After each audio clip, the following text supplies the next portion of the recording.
संस्थापक सचिन सनातनी ने तिरुपति बालाजी में मिले प्रसाद में गाय की चर्बी एवं मछली का तेल मिलने की आशंका में जो चर्चाएं हो रही हैं, इस संदर्भ में सचिन सनातनी ने अपने वक्तव्य को बताया एवं कहा कि अगर तिरुपति बालाजी के प्रसाद में मांस का प्रयोग किया जा रहा है तो यह हम सभी हिंदुओं एवं सनातनियों पर बहुत बड़ा प्रहार है। इसकी हम घोर निंदा करते हैं एवं हम सरकार से मांग करते हैं कि इसकी जांच की जाए और दोषियों को दोषी पाए जाने पर कड़ी से कड़ी सजा दी जाए एवं इस तरह के अपराधों को रोकने के लिए हम हिंदुओं के मंदिरों को हिंदुओं को ही सौंप देना चाहिए ताकि उनकी देखरेख में मंदिर चले और प्रसाद वितरण हो, जिससे भविष्य में इस तरह की कोई घटनाएं ना होने पाए। एवं सचिन सनातनी ने सभी सनातनियों से अपील की कि हम सभी एकता और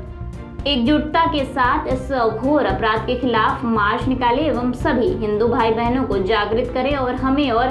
सजग और सचेत रहने की जरूरत है ताकि हमारी आस्था के साथ कोई खिलवाड़ ना कर सके। जय श्री राम। मैं डॉक्टर सचिन सनातनी, संस्थापक अध्यक्ष ब्रह्मराज टेकम से। सबसे पहले मैं इस बात को मैं निंदनीय तरीके से प्रहार करना चाहूँगा कि हमारे आस्था के साथ कब तक ये लोग, जो भी विधर्मी लोग हैं, वो छल करते रहेंगे, धोखा देते रहेंगे और ऐसे ही मिलावट करके। अभी मैंने देखा है कई वीडियो, ये तो प्रसाद का एक बहुत बड़ा प्रकरण है, पूरे भारत में हमारी जन भावनाओं को ठेस पहुंची है और हमारे पूरी सनातन की जो व्यवस्था रही है पुरानी, वो हमेशा शुद्धता और बड़े कहते हैं कि बड़े भाव से किसी चीज़ को कार्य में शामिल किया जाता है। तो हमारे भावनाओं को बहुत ठेस पहुंचाई गई है और जो भी प्रशासन के लोग थे वहाँ मंदिर के, तिरुपति बालाजी के, तत्कालीन सरकार की, मैं यहाँ पे कोई राजनीतिक बात नहीं करना चाहूँगा। और राजनीति वहीं से शुरू होती है जहाँ पर गंदा काम कोई भी करेगा तो वहाँ पे लोग आजकल राजनीति की गोटियाँ जो है सेकने लगे हैं। मैं उसको भी अच्छा नहीं मानता हूँ। मेरा कहना ये कि जिसकी भी सरकार रही हो, उन्होंने इस तरीके का जो लापरवाही की है वो कैसे की है। उनके या तो संज्ञान में था, फिर संज्ञान में अगर था तो उन्होंने इस तरीके का तुरंत जो है इसका रास्ता क्यों नहीं निकाला कि ऐसा क्यों हुआ। अगर किसी दूसरी सरकार के आने पर या जिस तरीके से उन्होंने नायडू ने एक बयान दिया था, उसी से पूरा खुलासा हुआ और उसी के बयान के बाद से पूरे भारत ही नहीं, पूरे विश्व में जहाँ जहाँ भी हमारे सनातन धर्म को मानने वाले या हिंदू धर्म को मानने वाले लोग हैं, उनकी जन भावनाओं को बहुत ठेस पहुँची है और इस तरीके की व्यवस्था तत्काल बंद होनी चाहिए। हम लोग इसका आगामी प्रथम सप्ताह अक्टूबर में हम लोग एक इसके विरोध की चर्चा भी करेंगे और एक यात्रा भी निकालेंगे शहर में, जिसका एक मैसेज जाए कि इस तरीके के कार्य जो है दोबारा नहीं होना चाहिए। और ये तो पाप का विषय है, इसमें तो किसी को, यहाँ तो अगर आदमी एक हत्या कर लेता है, यहाँ तो ऐसे लाखों करोड़ों हत्या के बराबर ये इसने पाप किया है। इसमें अगर दोषी पाए जाते हैं तो सरकार को क्या कदम उठाने चाहिए? सरकार को सबसे पहले तो जिन्होंने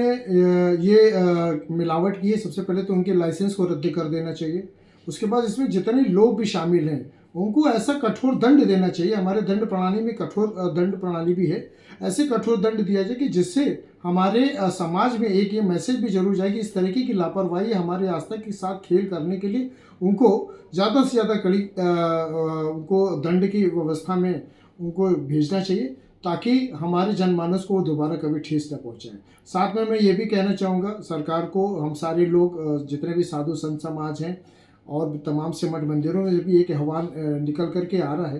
कि ये क्यों ना सरकार कब तक हमारे मंदिरों को अपने उसमें कहते हैं कि अपने शासन में उसको शामिल करके चलाती रहेगी। ये व्यवस्था हमारे उसमें कहते हैं कि अपने शासन में उसको शामिल करके चलाती रहेगी। ये व्यवस्था हमारे हिंदू भावनाओं को जिस तरीके से अभी ठेस पहुंची है, अगर ये हमारे संचालन में अगर हमें देते हैं, हम अगर निजी तरीके से अपने